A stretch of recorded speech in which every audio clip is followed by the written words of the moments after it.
The warning signs are already here. Most people just aren't paying attention. In 2008, millions lost their homes, their savings, their retirement funds, and that was considered the worst financial collapse in modern history. But economists are now pointing to something far more dangerous brewing beneath the surface of the global economy. We're talking about 350 trillion in global debt, a number so massive it didn't even exist in 2008. Central banks are out of ammunition. Commercial real estate is quietly imploding. Major economies are technically flirting with recession right now. And here's the terrifying part. When this thing finally breaks, there are no more bailouts left to give. This isn't doom and gloom speculation. This is math. The crash of 2026 won't just wipe out stock portfolios. It will reshape governments, collapse currencies, and redefine what wealth even means for the next generation. The people who survive it, will even thrive during it, will be the ones who saw it coming and took action before the panic hit. In this video, we're breaking down exactly what's driving this crisis, which countries go first, and most importantly, what you can do right now to protect yourself before the dominoes start falling. The clock isn't just ticking, it's almost out of time. If this opened your eyes even a little, smash that like button right now. Because the algorithm buries videos like this, and people need to see this. So let's start with something most people refuse to think about. Right now, today, the global economy looks okay on the surface. Markets aren't crashing, banks aren't closing, your paycheck still shows up, life feels normal, and that's exactly the trap. Because every single major financial collapse in modern history, every single one, felt normal right up until the moment it didn't. Think about 2006. People were flipping houses, retirement accounts were growing, and economists were congratulating themselves on what they called the Great Moderation. The idea that we had finally figured out how to smooth out economic cycles, that the big crashes were a thing of the past. And then 2008 happened. Bear Stearns, Lehman Brothers. The stock market lost more than half its value. 14 million Americans lost their homes. Trillions of dollars in retirement savings were wiped out in a matter of months, not years, months. And here's the question that should be keeping you up at night. If all the warning signs were there in 2006 and 2007, and they absolutely were, hiding in plain sight in the data, so why did almost nobody see it coming? The answer is simple. The signals were buried under jargon, under complexity, under the relentless optimism of people who had a financial interest in keeping you calm. The insiders knew. The people running major hedge funds knew. A handful of economists who were willing to be unpopular knew, and they prepared. Everyone else got crushed. What I'm doing in this video is making sure you're not everyone else. I'm not here to sell you gold coins or a newsletter subscription. I'm here to walk you through, in plain English, exactly what is building beneath the surface of the global economy right now, and what you can actually do about it before the window closes. Let's start with the most important number in this entire conversation, $350 trillion. That is the total amount of global debt right now. Government debt, corporate debt, household debt, bank debt. All of it added together, $350 trillion. In 2008, when the whole world was horrified at how reckless and over-leveraged the financial system had become, total global debt was around $170 trillion. We have doubled it in less than 20 years. We solved a debt crisis by doubling the debt, and then we went back to our lives. Now, debt by itself isn't necessarily catastrophic. Debt is just a promise about the future. You borrow money today and you promise that future income will be enough to pay it back. That works fine, as long as the cost of borrowing stays low and your income keeps growing. For about 15 years after 2008, both of those things were true. Central banks kept interest rates near zero. The economy grew slowly but steadily. Asset prices rose, and the mountains of debt the world had piled up cost almost nothing to service. Then inflation hit. You remember 2022? You felt it at the grocery store, at the gas pump, in your rent. Prices surged to levels the United States hadn't seen since the 1980s, and the Federal Reserve did what it was designed to do. It raised interest rates, fast. Within 18 months, the Fed took rates from near zero all the way above 5%. That was the fastest rate hiking cycle in over 40 years, and that is exactly where the trap snapped shut. Here's why. All that debt that was taken on when borrowing was basically free doesn't just sit there frozen in time. It has to be refinanced. Governments issue bonds that mature and have to be replaced with new bonds. Corporations issue debt that comes due and has to be rolled over. And when that happens, the new debt gets issued at whatever the current interest rate is. Not the old rate, the new rate. So debt that cost 0.5% a year to service now costs 5 or 6%. That's not a small difference. That's the difference between manageable and catastrophic. The United States government is now paying more than $1 trillion every single year just in interest on the national debt, not paying the debt down. Not building roads or funding schools or maintaining the military. Just the interest. The interest payment alone is now larger than the entire US defense budget, and it grows every single month as more cheap old debt gets replaced with expensive new debt. Every mainstream economist understands that trajectory is unsustainable. The debate isn't whether this ends badly. The debate is when. Now I want to talk about something that almost never makes the front page because it's complicated and unsexy, but if you want to understand where the next Lehman Brothers moment comes from, this is where you need to look. Commercial real estate. Think about what happened to offices, shopping centers, and commercial buildings after COVID changed the way we work. Remote work went from a fringe benefit to a standard expectation almost overnight. Millions of workers stopped commuting 5 days a week, and companies, recognizing they were paying for space nobody was using, stopped renewing their leases. Quietly, without dramatic headlines, the commercial real estate market began to hollow out. The vacancy rates in major downtown areas are now at levels not seen since the Great Depression. San Francisco, one of the most expensive real estate markets on earth just a few years ago, has office vacancy rates approaching 40% in parts of the city.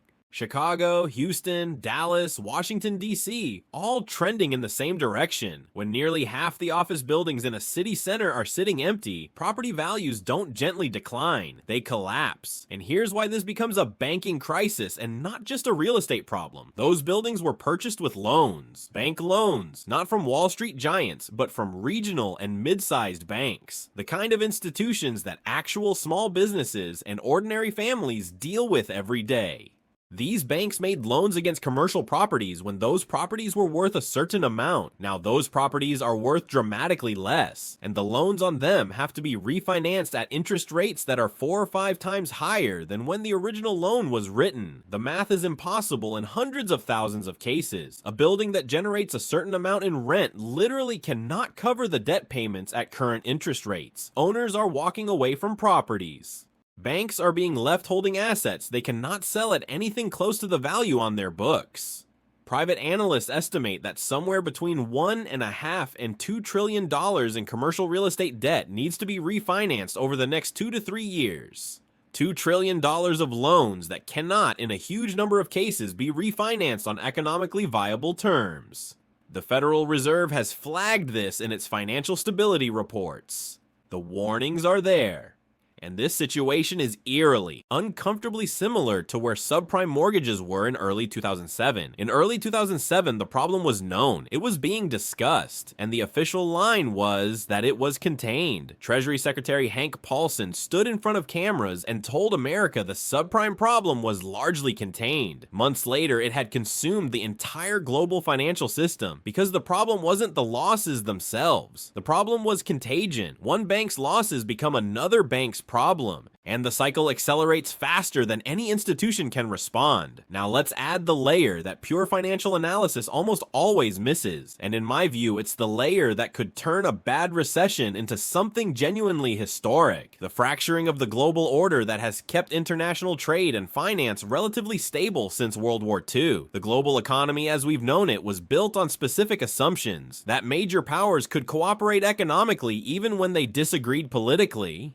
That supply chains could be optimized purely for efficiency. Source components from wherever they're cheapest, manufacture where labor costs are lowest, sell wherever demand is highest. That a shared set of institutions and rules, the World Trade Organization, the International Monetary Fund, the global dollar-based payment system would keep everything functioning. Those assumptions are breaking down right now in real time. The relationship between the United States and China, the 2 largest economies on Earth, responsible together for roughly 40% of global output, has deteriorated to a point that was unthinkable 10 years ago. Supply chains that took 20 years to build are being dismantled and reconstructed along political lines rather than economic ones. This process has a name, deglobalization, and it is structurally unavoidably inflationary. When you can no longer source the cheapest component from the most efficient supplier, because that supplier is now a geopolitical adversary, everything gets more expensive. every single product, every single service that depends on those products. This is the inflation that doesn't go away when a central bank raises interest rates. You can't cure a supply chain problem by making borrowing more expensive. This is inflation baked into the new structure of the world, and it puts central banks in an impossible position. If they cut rates to fight a recession, structurally elevated inflation comes roaring back. If they keep rates high to fight inflation, they strangle economic growth and make that debt servicing crisis even worse. There is no clean exit. Every path forward involves pain. The only question is which kind and in what order. I want to step back from the numbers for a moment and talk about the human dimension of what's coming, because I think this is what gets lost in financial analysis. This isn't about GDP charts and bond yield spreads. This is about people, real people, and why this particular crisis, if it hits the way the conditions suggest it might, could be more socially destabilizing than anything we've seen in the post-war era. The 15 years of near zero interest rates that followed 2008 were extraordinarily good for one specific group, people who already owned significant financial assets. If you owned stocks, your portfolio tripled or quadrupled. If you owned real estate in a major city, your net worth exploded. If you had capital to invest, the returns were remarkable. For that group, the post-2008 era was one of the greatest wealth-building periods in history.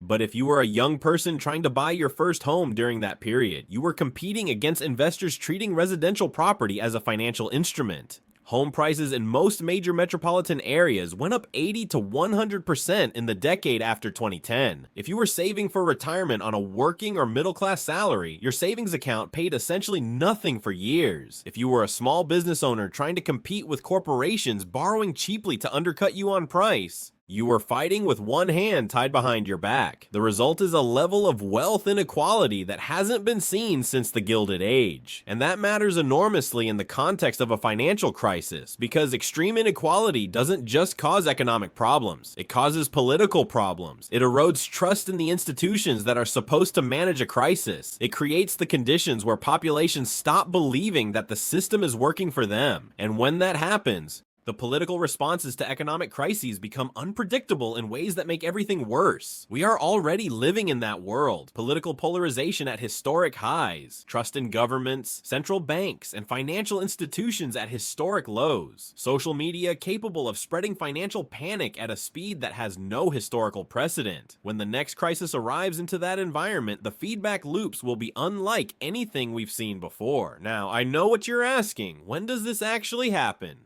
And I'm going to be honest with you in a way that most financial content never is. Nobody knows the exact date. Anyone who claims to know is lying or trying to sell you something. What serious analysts can do is identify the conditions that make a severe crisis increasingly probable and map the most likely triggers. The conditions are clearly present and deteriorating. The trigger is the unknown. History suggests the trigger is almost never the thing everyone is already watching. In 2008, everyone knew subprime mortgages were a problem. The trigger was the way that known problem infected interbank lending and the derivatives market through pathways that experts were slow to map because they were focused on the obvious danger rather than the hidden connections.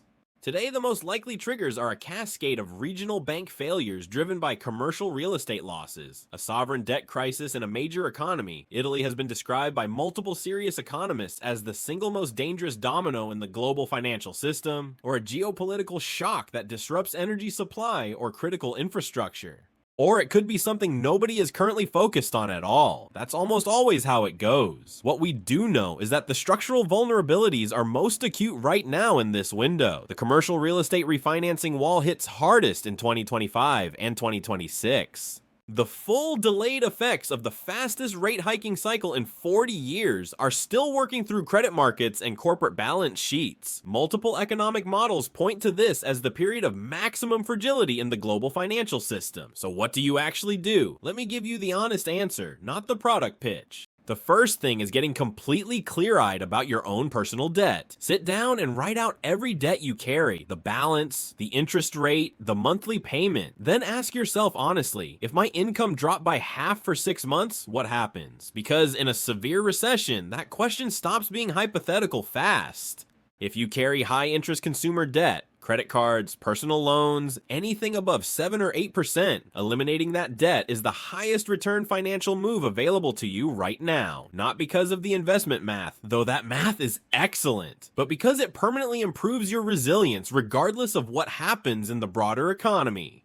The second thing is building liquidity. Cash. I know that sounds boring in a world where every piece of financial content screams at you to be fully invested at all times. But liquidity is the difference between being forced to sell assets at crisis prices and being able to hold them, or even buy more. 6 to 12 months of living expenses in cash or short-term government securities doesn't just protect you from a job loss. It gives you the psychological stability to make rational decisions when the people around you are making panic-driven ones. In financial crises, the people who keep their heads are the people who don't need the next 30 days to work out perfectly to survive. The third thing is something most financial content never discusses because it doesn't sell a product. Real economic diversification in your life. Not just a diversified stock portfolio. Multiple income streams rather than complete dependence on a single employer. Skills that are valuable across different industries and economic conditions. Community relationships, actual human relationships that provide real practical support when things get hard. A paid off or significantly reduced mortgage that can't be taken from you, regardless of what markets do. These things sound unglamorous. They are, but they are the actual foundations of genuine resilience, and in a severe downturn, they matter more than any asset allocation spreadsheet. Let me close with the thing that I think matters most. Financial crises are not random. They are not lightning strikes from a clear sky. They are the predictable, almost mathematically inevitable consequences of accumulated choices made by governments, institutions, and individuals over years and decades. The 2008 crisis was built brick by brick through a decade of reckless lending and regulatory failure. The crisis building now was constructed through the policy response to 2008, through the choice to solve a debt problem with more debt, to paper over structural problems with cheap money, and to let 15 years pass without doing the hard work the moment demanded. Understanding that is not about blame. It's about recognizing something genuinely empowering. If crises are built by decisions, they can be navigated by decisions. The people who come through financial crises in better shape are not the lucky ones. They are the ones who understood what was happening while the people around them were looking away. They are the ones who made the boring, quiet, deeply unsexy choices. Paid down debt, built savings, diversified their income, strengthened their relationships before the pressure arrived. You are watching this video, which means you are already ahead of the majority of people walking into this period with their eyes closed. That awareness is not nothing. That awareness is lead time, and in a crisis, lead time is everything.